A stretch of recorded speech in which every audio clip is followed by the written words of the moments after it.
कभी भी रात रात भर जागते मत रहना, वरना मेरे जैसा हाल हो सकता है और तुम किसी 18+ गेम की दुनिया में पहुंच सकते हो।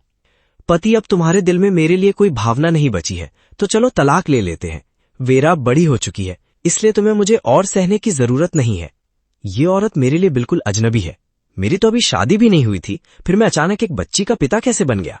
वेरा, ये नाम मुझे कुछ जाना पहचाना सा क्यों लग रहा है?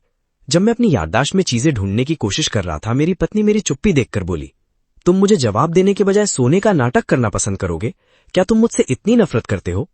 तभी मैंने उसका चेहरा और चेहरे पर मौजूद वो तिल देखा। हे भगवान, ये सिर्फ इत्तेफाक नहीं हो सकता। क्या मैं सच में किसी दूसरी दुनिया में आ गया हूं?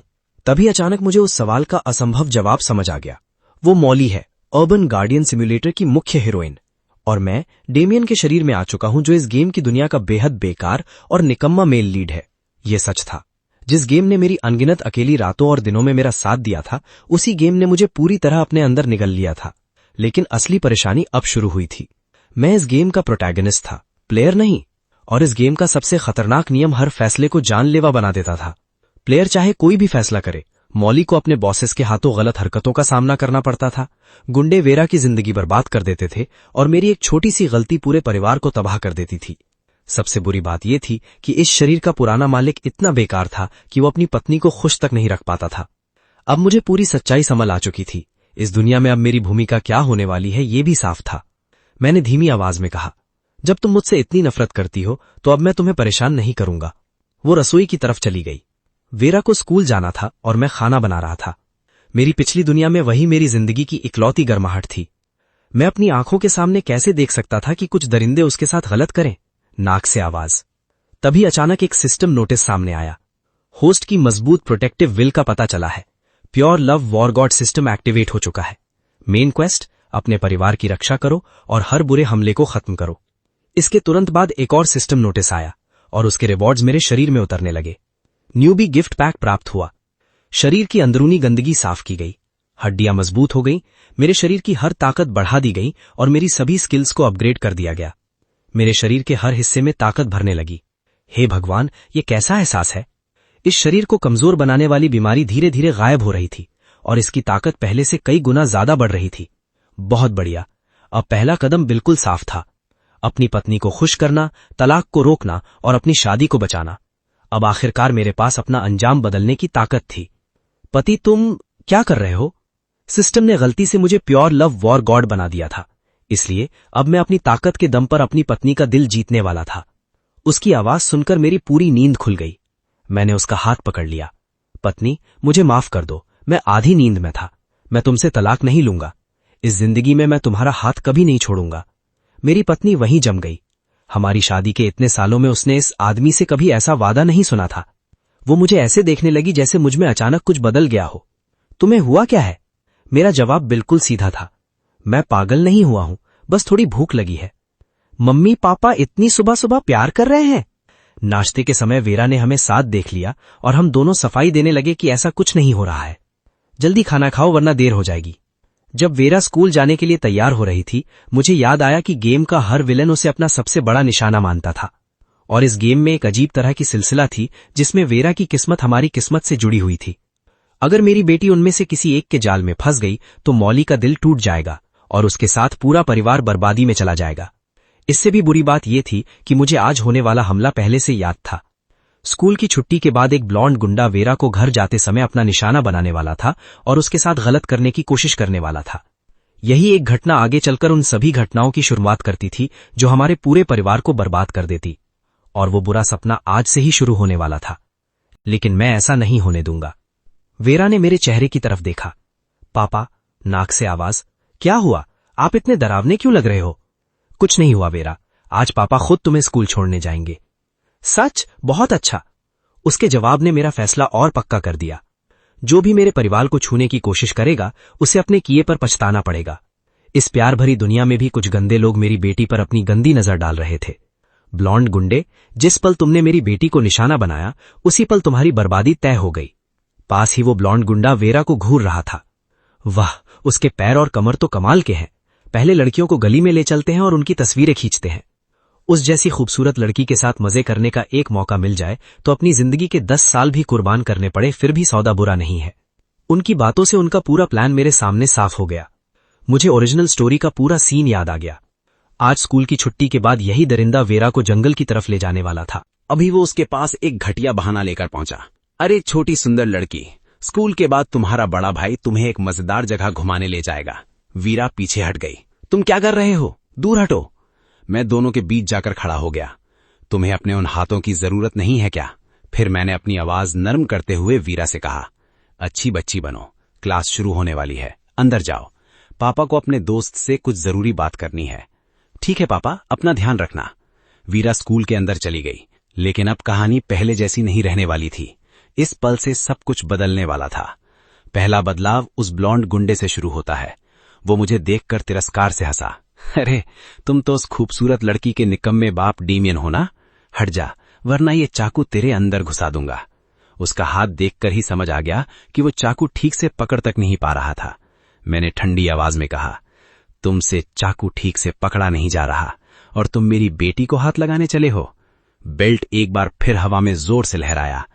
आज तुम्हें पता चलेगा कि बुरी तरह पिटने का मतलब क्या होता है। मैं उन गुंडों के बीच ऐसे घुस गया जैसे किसी खतरनाक जगह की सफाई कर रहा हूं। ऐसे घटिया लोगों के सामने मैं किसी वॉर गॉड से कम नहीं था। मेरी हर मार के साथ उनका सारा घमंड खत्म होता गया। एक गुंडा जमीन पर गिर पड़ा और गिड़गिड़ाने लगा, मालिक रहम करो, मुझसे गलती हो गई, अब मुझे अपनी गलती समझ आ गई है। मार पड़ते ही वो गुंडा पूरी तरह टूट गया। बस एक पल के लिए मेरा दिमाग खराब हो गया था। मुझे जाने दो, रहम करो, मुझे जाने दो, मैं बहक गया था। उसका बहाना सुनकर भी मेरा फैसला नहीं बदला। उसकी आंखों से साफ पता चल रहा था कि वो झूठ बोल रहा है। मैंने ठंडी आवाज में कहा, अगर आज मैंने तुम्हें छोड़ दिया तो कल तुम इससे भी ज्यादा खतरनाक लोगों को लेकर वापस आओगे और मेरी बेटी को फिर निशाना बनाओगे। घबराहट में उसकी आवाज कांपने लगी। नहीं, ऐसा दोबारा कभी नहीं होगा, कभी नहीं। मैंने अपना फैसला सुना दिया। जब तुम खुद पर काबू नहीं रख सकते तो तुम्हें उसके आसपास रहने का कोई हक नहीं है। गुंडा डर के मारे चीखने लगा, नहीं नहीं नहीं नहीं। लेकिन अगले ही पल उसकी आवाज अचानक अजीब तरह की हंसी में बदल गई। तभी सिस्टम की आवाज सुनाई दी, बधाई हो होस्ट, आपने परिवार के लिए पैदा हुए एक बड़े खतरे को सफलतापूर्वक खत्म कर दिया है। आपको S level skill master hypnosis प्राप्त हुई है। बिगिनर हिप्नोसिस अब अनलॉक हो चुका है। ये एक बेहद शक्तिशाली स्किल है। अब हिप्नोसिस की ताकत मेरे हाथ में थी। इसकी मदद से मैं अंधेरे में छिपे हर ऐसे घटिया इंसान का पता लगा सकता था और मेरे परिवार पर अगला हमला करने से पहले ही उन्हें रोक सकता था। दूसरी तरफ किसी ने गुस्से में कहा, स्कूल ब्यूटी अभी तक नाइट क्लब 808 नहीं पहुंची है। वायलेट वहीं उसका इंतजार कर रही थी। वो कर्ज देकर लोगों को फंसाने और लड़कियों को अपने जाल में फंसाने का काम करती थी। उसके पास कई लड़कियों के राज थे और वो उन राजों का इस्तेमाल करके उनसे पैसे कमाती थी। ओरिजिनल स्टोरी में भी उसका यही गंदा तरीका था। वो लड़कियों की आपत्तिजनक तस्वीरें और वीडियो बनाकर उन्हें अपने काबू में रखती थी। फिर उन्हीं चीजों का इस्तेमाल करके वो वीरा और मौली दोनों को मजबूर करती थी। वायलेट को पूरे कमरे पर हुक्म चलाते देखकर मुझे उसका पसंदीदा तरीका समझ आ गया। वो मजबूर और कमजोर लोगों को डराकर उनसे पैसा कमाती थी। ऐसे बेरहम लोग आगे चलकर मेरे लिए भी काम आ सकते थे और मैं इनके जरिए इस पूरे गलत धंधे की दुनिया को अपने काबू में कर सकता था। लेकिन वायलेट को दूसरों को अपने काबू में रखना पसंद था, इसलिए अब उसे खुद मजबूर होने का मतलब समझाना था। एलिस ने उस कर्ज देने वाली औरत को पहचानते ही डर कर पीछे कदम खींच लिया। एक डरी हुई मां अपनी बेटी के सामने आकर उसे बचाने लगी। एलिस ने वायलेट से कहा, वायलेट, मेरी बेटी ने तुमसे पैसे उधार लिए थे, लेकिन अब वो उन्हें वापस नहीं कर पा रही है। प्लीज रहम करो और मेरी बेटी को छोड़ दो, मैं उसका पूरा पैसा वापस कर दूंगी। वायलेट दोनों को देखकर पहले से ही मजे ले रही थी। उसकी हंसी से साफ पता चल रहा था कि उसे एक और मजबूर इंसान मिल गया है और उसे उम्मीद है कि कोई उसका विरोध नहीं करेगा। मैं चुप रहा और इंतजार करने लगा कि वो बदले में क्या मांगती है। वायलेट ने एलिस की तरफ देखते हुए पूछा, तो उसका पैसा तुम वापस करोगी? लेकिन किस चीज से? वैसे तुम देखने में बुरी भी तो नहीं हो। वायलेट को इसमें कोई हैरानी नहीं हुई कि बेटी के ना आने पर उसका पिता वहां क्यों आया है। उसने एलिस की खूबसूरती को ही पैसे के बदले इस्तेमाल करने की कोशिश की। अगर तुम आज रात मेरी बात अच्छे से मान लो तो शायद मैं उस लड़की को छोड़ने के बारे में सोच सकती हूँ। क्या कहती हो? मैंने उस कर्ज देने वाली औरत की ठुड्डी पकड़ी और कहा, मेरी आंखों में देखो। उसकी नजरें मेरी आंखों पर टिक गईं। मैंने तुरंत उससे पूछा, अब बताओ वो कैमरा किस लिए है? मेरी आंखों में देखते ही वायलेट बिना किसी विरोध के सच बोलने लगी। वो कैमरा वीरा की वीडियो बनाने के लिए है। हम उस वीडियो का इस्तेमाल मौली को धमकाने के लिए करते हैं और उसे काइल के पास जाने के लिए मजबूर करते हैं। जैसे ही वायलेट ने काइल का नाम लिया, मैंने उसकी तरफ देखकर कहा, तुम बहुत घटिया औरत हो, तुम्हें उसका नाम लेने तक का हक नहीं है। अब वो पूरी बोतल मेडिसिनल वाइन पी जाओ जो तुमने तैयार की थी। दवा का असर होते ही वायलेट के शरीर में अचानक तेज गर्मी महसूस हुई। उसे समझ आ गया कि कुछ गड़बड़ है। घबराकर वो मुझे गाली देने लगी। तुमने मेरे साथ क्या किया? अभी मेरा शरीर इतना गर्म क्यों हो रहा है? डेमियन, तुम मारे जाओगे। वो दरवाजे की तरफ भागते हुए चिल्लाई, कोई मुझे बचाओ। मैंने उसका अपना कैमरा उठाया और कहा, तुम्हें दूसरों की वीडियो बनाना बहुत पसंद है ना, तो अब मैं तुम्हारी वीडियो बनाऊंगा। अपनी ऊंची एड़ियों वाली चप्पल उतारो और यहां आओ। मैंने जमीन की तरफ इशारा करके फिर कहा, जूते उतारो और यहां आओ। वायलेट ने मेरी बात मान ली। वो घुटनों के बल नीचे बैठ गई और मेरे पैर रखने के लिए स्टूल की तरह बैठ गई। जी दादाजी। मैंने अपने जूते उसके सामने रखे। ये गंदे हैं, इन्हें साफ करो। उसके चेहरे पर शर्म और गुस्सा साफ दिखाई दे रहा था, लेकिन मेरी बात के सामने वो कुछ नहीं कर पा रही थी। उसे घुटनों के बल रखते हुए मैंने आदेश दिया, अच्छी लड़की, अब कुछ अच्छी बात बोलो और मेरी बात मानो। वो कर्ज देने वाली औरत अपना सिर नीचे कर लेती है। जी दादाजी, प्लीज मेरी मदद कीजिए। ओरिजिनल स्टोरी में हर कोई मुझे धोखा देकर मेरी पत्नी को मुझसे छीनने की कोशिश कर रहा था, इसलिए मैंने फैसला किया कि वायलेट ही पहली इंसान होगी जिसे मैं सजा दूंगा। उसके करीब जाकर मैंने कहा, सबसे पहले तुम्हारी बारी है। दर्द ने जल्द ही उस कर्ज देने वाली औरत को परेशान करना शुरू कर दिया। उसकी चीख पूरे कमरे में गूंजने लगी, लेकिन मैंने सिर्फ पूछा, क्या हुआ? अब और सहन नहीं हो रहा? वायलेट ने मुझे राक्षस कहा, लेकिन मैंने जाते जाते उसे आखिरी बात याद दिलाई। तुम राक्षस हो? मैंने ठंडी आवाज में जवाब दिया। घर जाओ और आज जो महसूस किया है उसे याद रखना। उसके भागने का हर रास्ता बंद करते हुए मैंने कहा, ये शरीर तुम्हारे जैसे घटिया लोगों को सजा देने के लिए नर्क में बनाया गया है। तुम्हारी वीडियो का बैकअप मेरे पास है और तुम्हारे पैसे हड़पने के सबूत मेरे पास हैं। मेरी निशानी पहले ही तुम पर पड़ चुकी है। मैं उसके और करीब गया और साफ शब्दों में धमकी दी, क्या तुम्हें लगता है कि तुम इस जिंदगी में मुझसे बच सकती हो? तुम मुझसे कभी नहीं बच सकती। मेरे काबू में आ चुकी वायलेट पूरी तरह हार मान चुकी थी। उसने पूछा, सर आप मुझे दोबारा कब सजा देंगे? उसकी बात मानने की हद पर रखने के लिए मैंने उसे एक और आदेश दिया, सब कुछ तुम्हारे व्यवहार पर निर्भर करता है। कल सुबह पुलिस स्टेशन में एलिस की अचानक हुई मौत की खबर पहुंचनी चाहिए। वायलेट ने बिना किसी झिझक के मेरी बात मान ली। फिर सिस्टम ने मुझे रिवॉर्ड दिया। जी sir.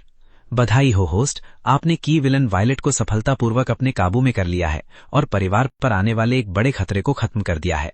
Special reward, mind reading skill, beginner mind reading unlock.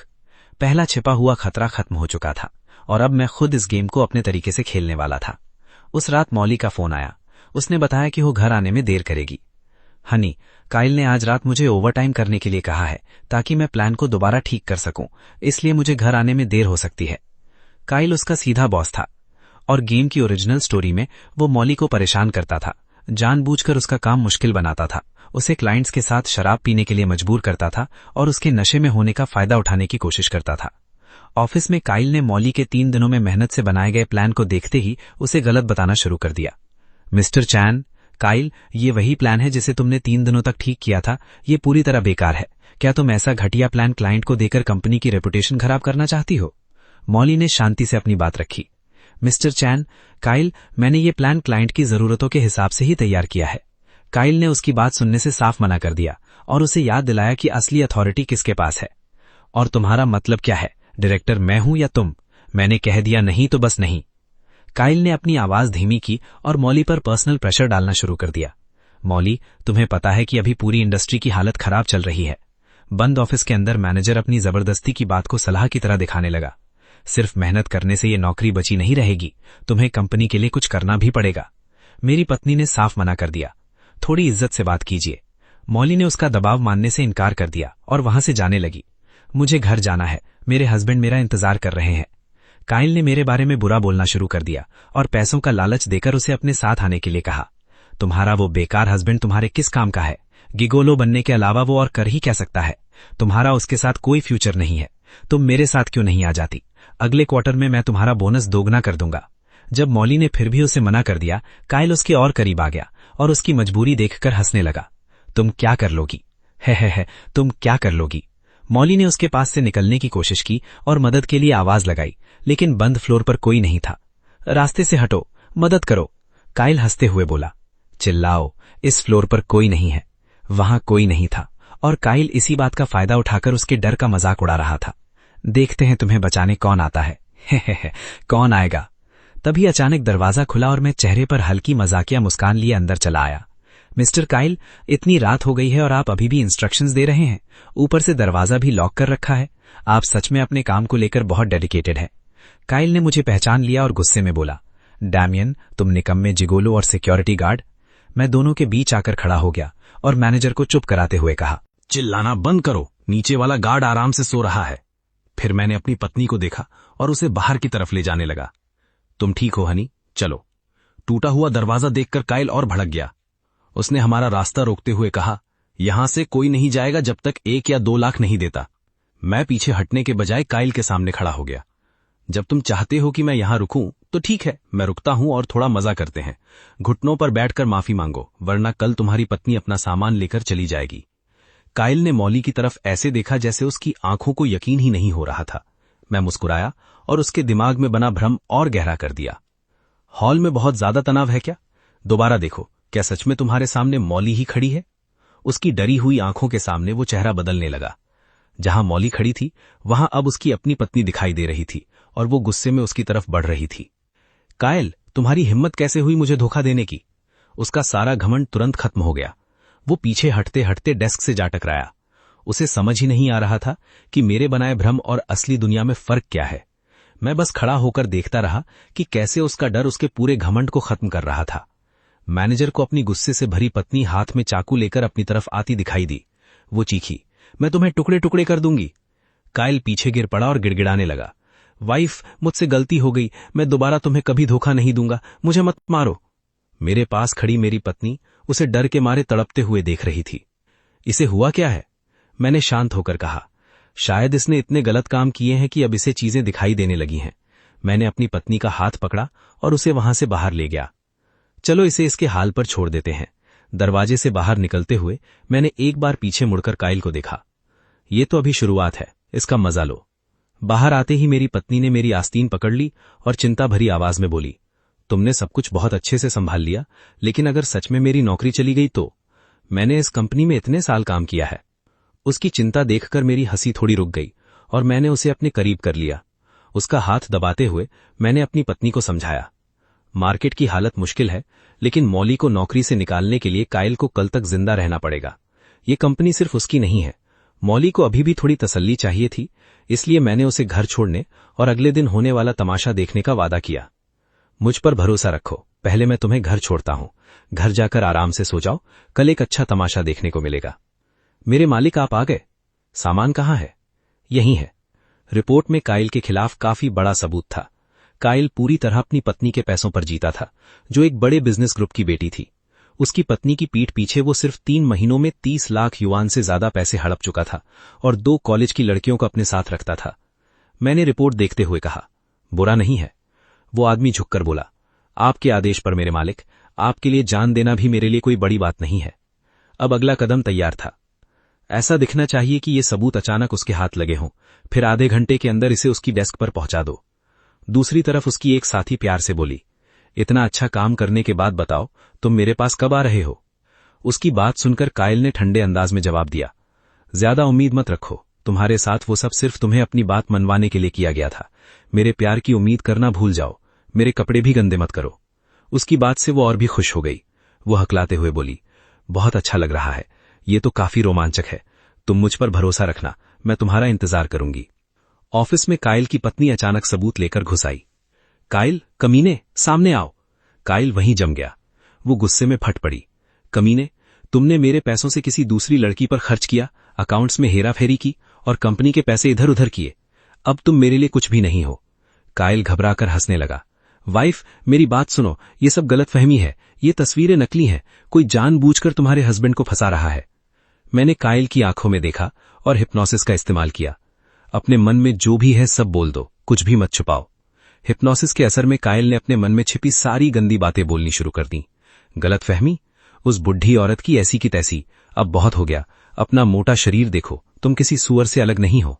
अगर तुम्हारे पैसे नहीं होते तो कोई तुम्हारे पैर भी नहीं धोता। तुम्हारे पैसे उड़ाते हुए कॉलेज की लड़कियों के साथ रहना ही तो सबसे मजेदार है। वो जोर जोर से हंसने लगा। काइल की पत्नी ने उसकी तरफ इशारा किया और बेरहमी से आदेश दिया, तुम लोग इसे इतना मारो कि ये मर जाए। पिटाई के बीच भी कायल हंसता रहा। मौत से मुझे डर नहीं लगता। तुम्हारे खिलाफ जाना तो मुझे कई साल पहले ही कर देना चाहिए था। तभी अचानक हिप्नोसिस का असर खत्म हो गया।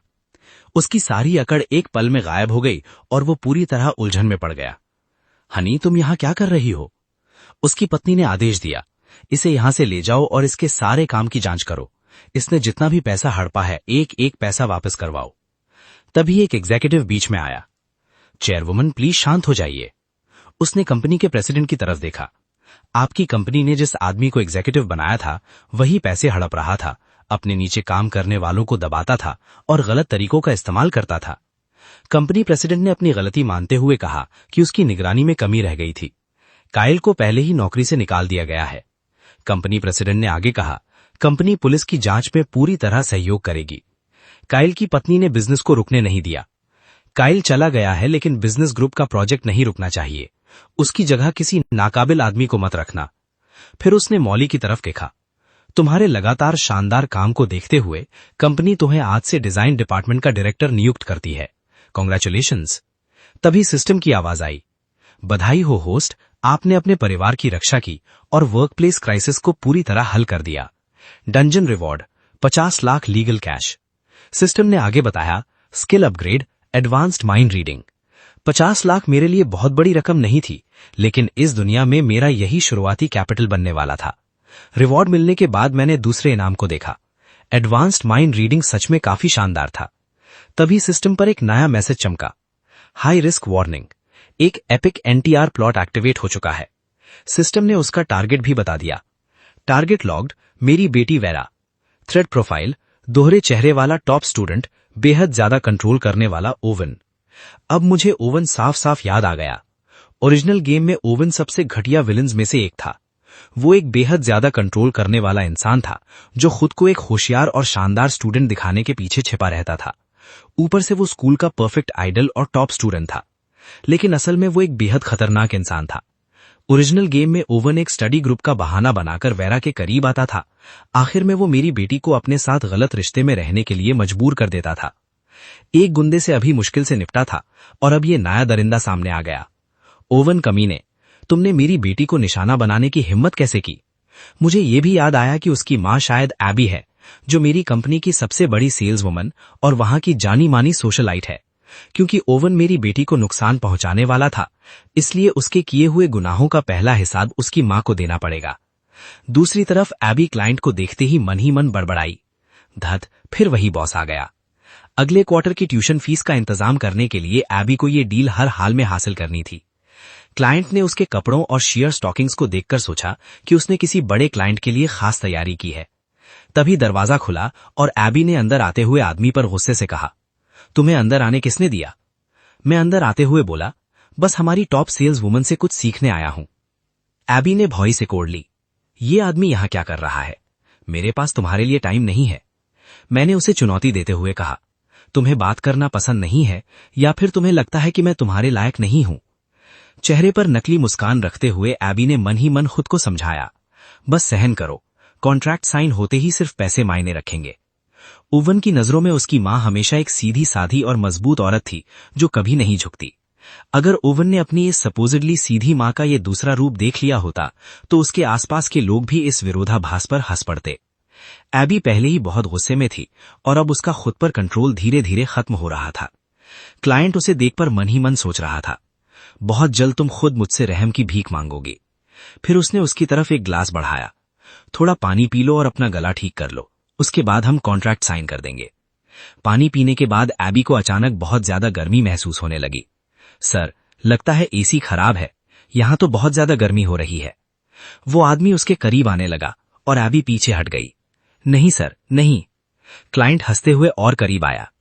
अच्छा है, आज यहां तुम्हारे लिए यही गर्मी खास तौर पर तैयार की गई है।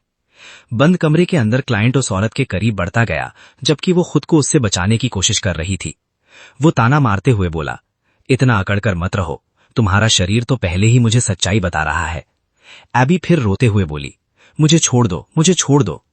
तभी मैं अंदर आया और क्लाइंट को सबके सामने पकड़ लिया। सर, ऑफिस आवर्स में इतनी ज्यादा मस्ती तो ऐसे तो आपकी कमर ही दुख जाएगी। मेरी आवाज सुनते ही वो रुक गया और झटके से मेरी तरफ मुड़ा। तुम कौन हो? मेरी मस्ती खराब करने की हिम्मत कैसे हुई?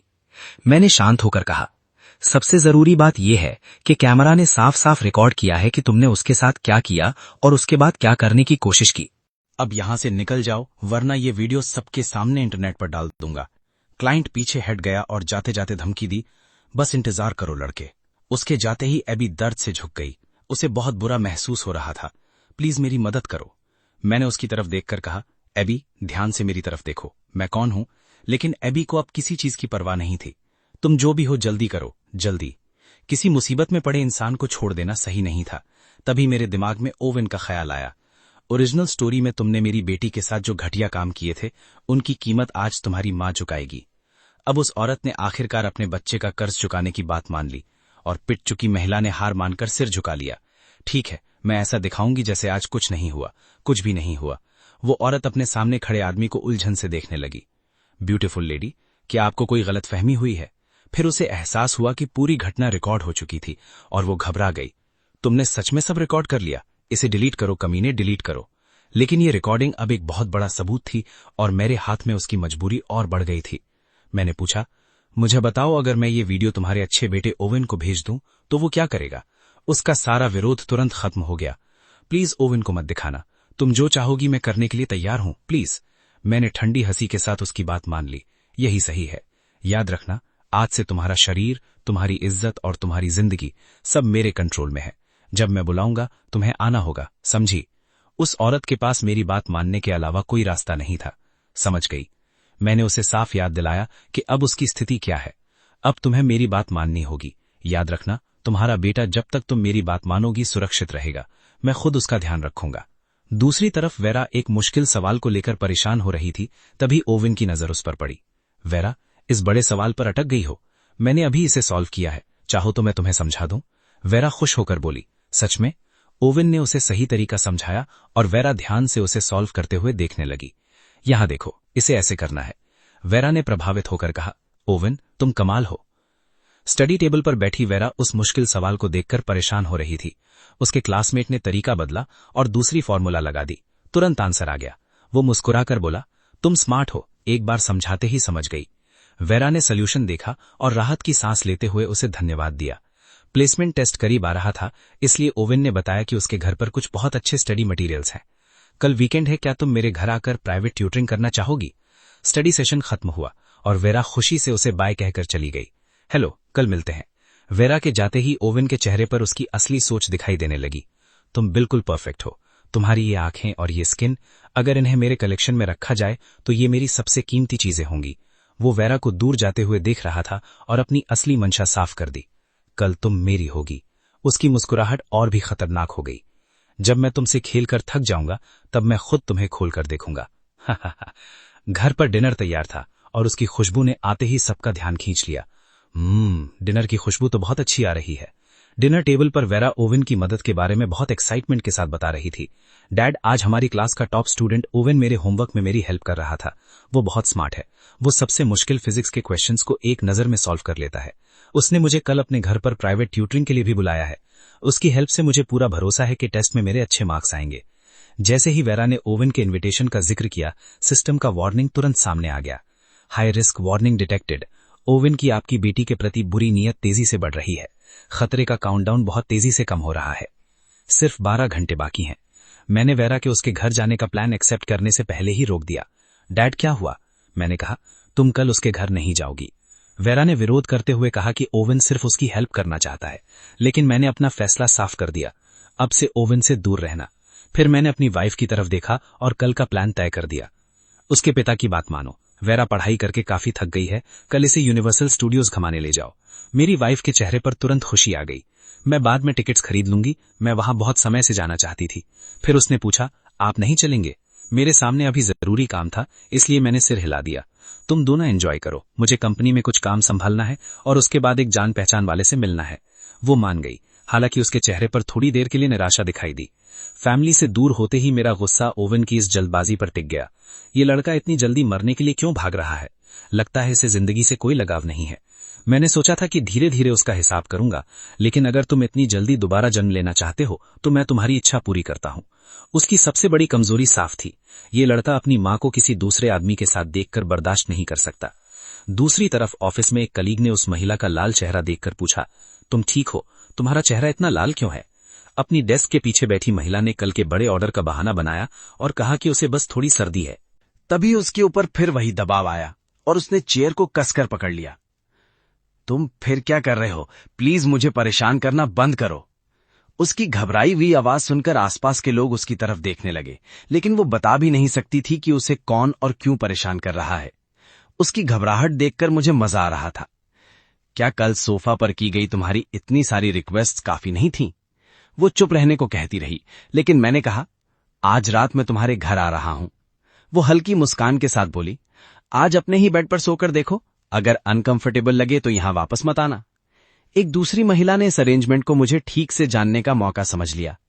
बहुत अच्छा, मैं भी उनसे ठीक से मिलना चाहती हूं। आप जो कहेंगे मैं सुनूंगी। इससे पहले कि वो कुछ और कहती, मैंने अरेंजमेंट तय कर दिया। 6 बजे नीचे मुझसे मिलना।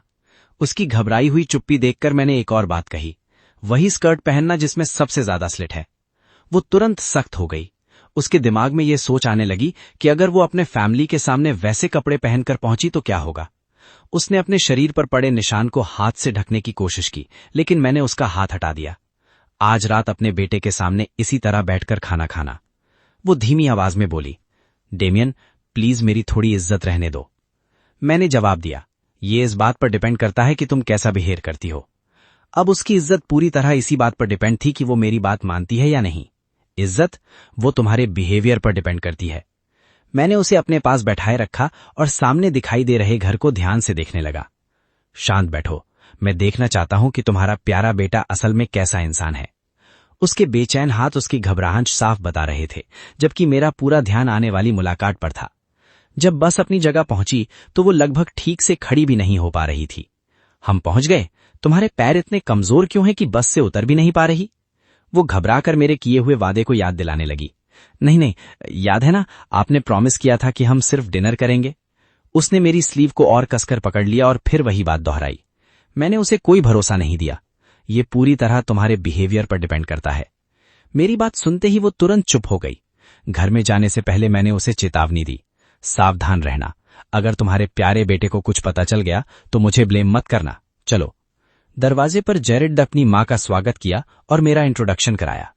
मॉम, ये वही अंकल हैं जिनके बारे में मैंने बताया था, आपके फ्रेंड। मैंने उसकी तरफ देखकर कहा, हेलो जेरेड, तुम्हारी मां अक्सर तुम्हारे बारे में बताती हैं। वो कहती हैं कि तुम पूरे स्कूल के सबसे अच्छे स्टूडेंट्स में से एक हो। मेरी बात सुनकर जेरेड के चेहरे पर मुझे पहचानने जैसा भाव आया।